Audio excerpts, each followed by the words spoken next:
Tonight, millions of Americans on the move. The record holiday weekend returned home. Most of those travelers hitting the roads despite the highest gas prices in 4 years. A washout for much of the eastern half of the country. Heavy downpours leading to flash flooding. The dramatic rescue of an infant in Texas. More than 24 Boy Scouts on a canoe trip saved from rising waters. Those flood watches still in effect in the south from the Gulf Coast to Tennessee. And the return of summer to the Northeast. Our weather team times it all out. Terrifying images the moment a small plane collides with a paraglider's canopy. The paraglider falling thousands of feet in seconds. What happened next? The shooting outside the White House, what we're learning about the 21-year-old alleged suspect, and the new legal filing from the administration making the case for President Trump's ballroom. The all-out efforts to prevent an environmental disaster in Southern California. Tens of thousands evacuated from their homes. The late word from authorities, have they turned a corner? Pope Leo, the first American pope, teams up with some tech leaders, including a founder of Anthropic, urging safeguards for AI to protect the dignity of humankind. Mixed signals from the efforts to end the conflict between the U.S. and Iran. Are both sides getting closer to an agreement to reopen the Strait of Hormuz? Ian Pannell reports from the region. Reported Ebola cases in Central Africa surge amid a new warning from the World Health Organization, leading to renewed concerns with the World Cup set to open in less than 3 weeks. And a U.S. doctor speaks from his quarantine bubble. The warning for consumers tonight, officials urge residents not to throw lithium-ion batteries into the trash. The operation to return a baby red-tailed hawk to its home, one of its parents watching from above. And America Strong tonight on this Memorial Day, remembering the heroes who died for our country. From ABC News World Headquarters in New York, this is World News Tonight with David Muir. Good evening, everyone, and thanks so much for joining us on this Memorial Day. I'm Lindsay Davis in for David. We begin tonight with a dangerous flash flood threat stretching across several states in the South as millions of Americans make their way home from a record-setting holiday travel weekend. This dramatic video captures the heart-stopping moment when first responders pulled a baby from a car swallowed by floodwaters in Beeville, Texas, just north of Corpus Christi. In Fort Worth, Texas, storms swept across the sky with unrelenting force. A storm chaser captured this time lapse of dark clouds racing over the area. Thunderstorms and heavy rain created scenes like this on an interstate south of Birmingham, Alabama. And a group of Boy Scouts were rescued from fast-moving floodwaters during a river trip in West Virginia, leaving them trapped for nearly an hour. And a body was discovered in an SUV submerged in floodwaters in Mississippi. Our weather team is timing it all out, standing by with the forecast. But first, ABC's Gio Benitez leads us off tonight from Newark Liberty International Airport. Tonight, those record-breaking numbers of holiday travelers are making the long trip home after a weekend that for many was a washout, from the rain-soaked Jersey Shore to the swamped drivers on Interstate 65 south of Birmingham. North of Corpus Christi, a flash flood emergency. Give me the baby. First responders racing to pluck a baby from a car that drove into floodwaters in Beeville, Texas. I got the baby out. Using their jacket to cover the child, everyone is okay. East of Cumberland, Maryland, several Boy Scouts stranded out there in the river. Nearly 30 Boy Scouts from Northern Virginia on a canoe trip took refuge on a riverbank after some of them capsized. First responders got them and their parents out of the swollen river. Torrential rain around New York City saturating the ground, taking down trees onto cars and homes. In Tennessee, school officials in Williamson County are defending their decision to continue graduation ceremonies Thursday despite this deluge. Today was the busiest day to drive, some 39 million hitting the roads for the holiday, despite gas prices hitting a 4-year high. The national average, $4.50, according to AAA. All told, experts say Americans paid $2 billion more for gas this holiday weekend than last year. And Lindsay, while there were some issues and cancellations over in Dallas today, it actually was a pretty smooth Memorial Day at airports, and all of these travelers really prove that it's going to be a very busy summer of travel. Lindsay. Smooth sailing, at least for the unofficial start of summer. Gio, thank you. And let's bring in meteorologist Jeff Smith from our New York station WABC. Hi, Jeff. Where is the greatest flash flood risk tonight? Lindsay, right now we're targeting areas from southern Louisiana all the way up to eastern parts of Tennessee with a flood watch in effect. This includes Hattiesburg, Mississippi, which at this hour is under a flash flood emergency, a particularly dangerous situation there with multiple rounds of showers and thunderstorms kind of moving over the same locations. These will continue into the day tomorrow across much of the south as well. Elevated level 2 out of 4 flash flood risk. Southeastern Louisiana, including New Orleans, all the way up to parts of Alabama. And a good chunk of Texas, San Antonio, Austin, all the way up to Lubbock. Of course, much of the south has been suffering from a drought, but this is too much rain too quickly in a lot of these areas. Across much of the rest of the country, next 24 hours for post-holiday travel, fairly quiet, including a big warm-up along the East Coast, I-95 cities. Philly, New York, all the way up to Boston into the 80s tomorrow and especially into Wednesday. Lindsay? We're looking forward to that. All right, Jeff, thank you. Now to a death-defying close call. A woman was paragliding over the Austrian Alps when a small plane flew right through her glider. That sent her hurling to the ground. Tonight, the extraordinary images and the split-second survival. ABC's Will Reeve has her story. This is the moment a plane slams into the canopy of a paraglider, sending her plummeting toward the ground. The woman, named Sabrina, frantically reaches for her emergency parachute. It opens, but it's badly twisted, sending her spiraling wildly through the air. Then her backup chute finally catches air, Sabrina regaining control. Her shredded primary canopy seen dangling behind her, thousands of feet above the Austrian Alps. Tracking data shows Sabrina's path over the mountains, including the terrifying moment she dropped out of the sky, falling 2,000 feet in just 2 minutes. Sabrina later writing, "I actually still can't believe that I'm sitting here typing this, and that aside from a few nasty bruises and some general contusions, absolutely nothing happened." Police say the pilot of the plane never saw her until there was no time left to avoid impact. Somehow she managed to land safely.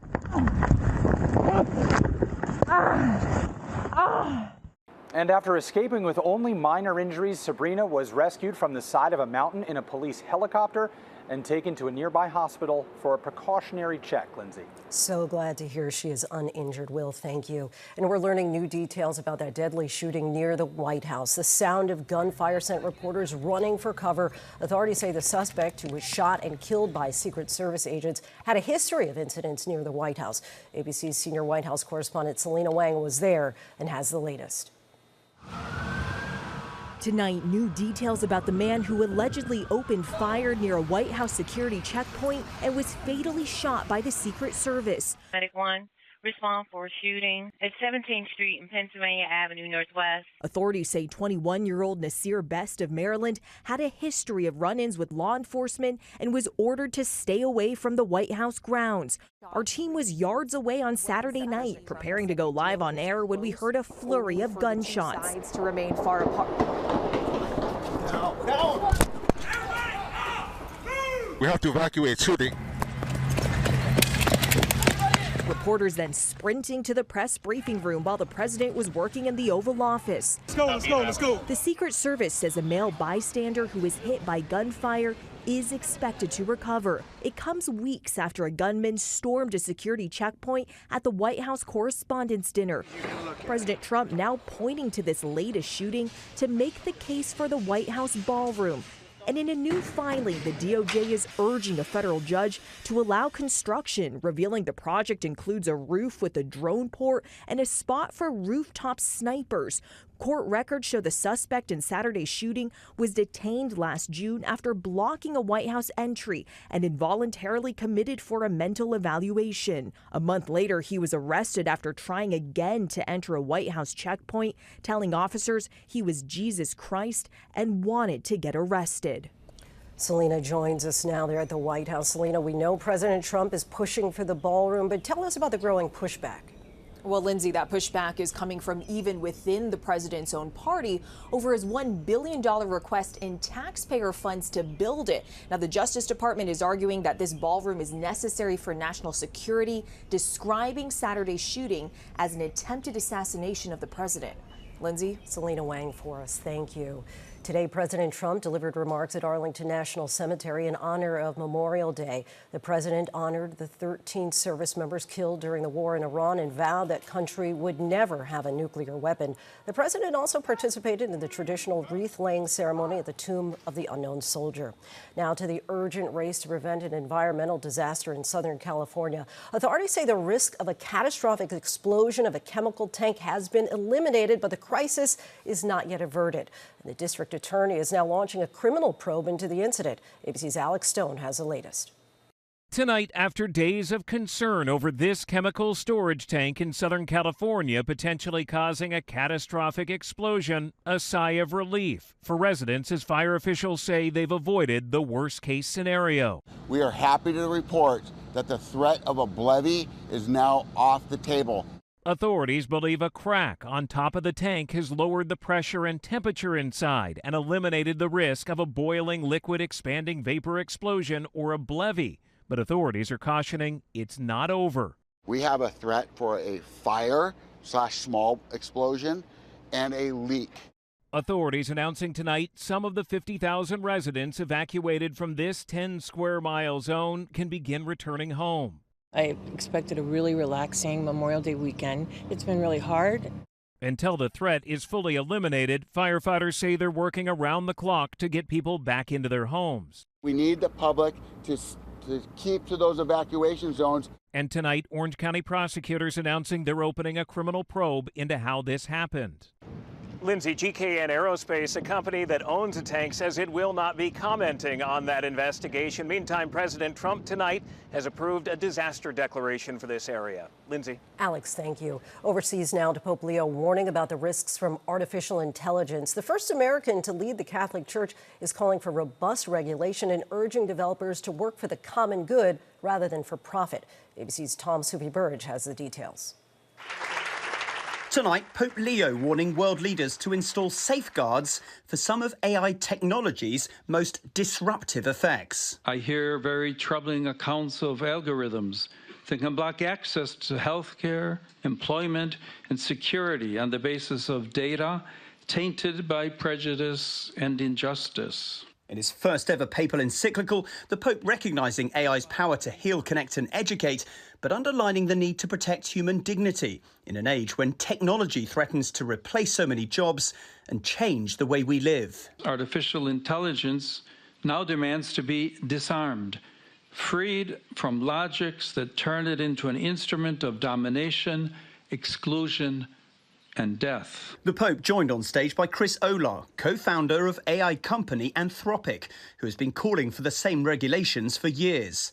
And Lindsay, Pope Leo also making an historic apology today for the role the Holy See played in legitimising slavery and for having failed to condemn it for centuries. Lindsay. Quite a statement there, Tom. Thank you. Now to negotiations to end the war with Iran. Over the weekend, President Trump raised and then quickly lowered expectations that an agreement was near. And Iran is weighing in tonight, saying despite progress, no deal is imminent. ABC's chief foreign correspondent Ian Pannell reports tonight from Tel Aviv. Tonight, repeated mixed signals on a deal to end the war with Iran. Having said a solution was largely negotiated over the weekend, President Trump, 24 hours later, advising negotiators to not rush into a deal. The president even writing on Truth Social today that negotiations are proceeding nicely. It'll only be a great deal for all or no deal at all. Back to the battlefront and shooting, but bigger and stronger than ever before. A senior U.S. official telling ABC News a potential interim agreement would see the reopening of the Strait of Hormuz, a lifting of the U.S. blockade, and a commitment from the Iranians to negotiate the removal of their stockpile of highly enriched uranium. They're never going to have a nuclear weapon, and they know that. They know that. But Iran again contradicting U.S. claims, saying many of the issues have been dealt with, but a signed agreement isn't imminent. And crucially, it's not discussing its nuclear program. President Trump also pushing intermediaries like Pakistan, Saudi Arabia and Turkey to sign on to the Abraham Accords, establishing diplomatic relations with Israel. But there's no sign any of these countries will do so. Lindsay, the president repeatedly talking up a deal with Iran, but after more than 12 weeks of war, an agreement between the US and Iran appears as elusive as ever. Lindsay? Ian Panel in Tel Aviv tonight. Thank you. The deadly Ebola outbreak in Central Africa is spreading rapidly. The number of suspected cases is now above 900, with more than 200 suspected deaths. 10 other African nations are now considered at risk. Here's ABC's Faith Abube. Tonight, an alarming admission by the WHO as the Ebola virus, suspected to have killed more than 200 people, rages on in parts of Central Africa. The Director General saying despite a scramble to curb the spread, quote, the epidemic is outpacing us.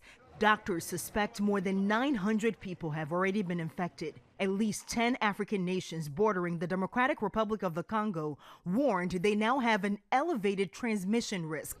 With the World Cup less than 3 weeks away, the White House warning the Congolese soccer team, currently in Belgium, to stay away from their home country or risk not being allowed into the U.S. for their matches. Meantime, that American missionary Dr. Patrick LaRochelle still showing no signs of the virus after he was medically evacuated to Prague. He remains isolated in this biobox chamber, saying he's amazed to see medical teams who are still fighting the virus, quote, not flinch or draw back in the face of so much danger and chaos. And Lindsay, U.S. citizens coming in from those affected areas can only fly into Atlanta and Dulles Airport for enhanced screenings. Those screenings will be expanded to Bush Airport starting tomorrow. Lindsay. Faith, thank you. When we come back, the danger of lithium-ion batteries. Flames engulf the back of a garbage truck. One community is telling residents not to throw them in the trash. Firefighters to the rescue to save a baby red-tailed hawk. And from Monterey all the way to Honolulu, an American woman tries to become the first to row it alone. And on this holiday, born after the horrific losses of the Civil War, Americans remember those who made the ultimate sacrifice. Next tonight, an urgent search for two Utah brothers, toddlers ages 22 months and 10 months. The boys are believed to have been abducted by their father, who's locked in a custody dispute with their mother. Authorities have issued an Amber Alert saying that the children are facing imminent danger. And authorities in Northern California are urging residents not to throw lithium-ion batteries into the trash. The city of Roseville near Sacramento released this video showing the moment a fire caused by one of those batteries ignited in a garbage truck. When we come back, an American woman sets off from California hoping to make a historic journey to Hawaii, and firefighters with an unusual call, returning a baby hawk to its nest. To the index now, a baby red-tailed hawk was returned to its nest in Colorado Springs after falling 4 stories. Firefighters used a ladder truck to carefully carry the bird. Wildlife officials said that the chick was unhurt in the fall. An adult hawk watched over the entire operation. An American woman is hoping to row her way into history. Kelsey Fendler set off from Monterey on Thursday, hoping to row all the way to Honolulu. She's made the journey before, but never on her own. If all goes as planned, she would reach Hawaii in August, at least 80 days from now, becoming the first American woman to make the journey solo. When we come back, how Americans across the country are paying tribute to the fallen on this Memorial Day. Finally, Americans pausing across the country today to remember and honor those who gave their lives in the name of freedom.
That sign says it all. Thanks to those who served, and thank you for watching. I'm Lindsay Davis in New York.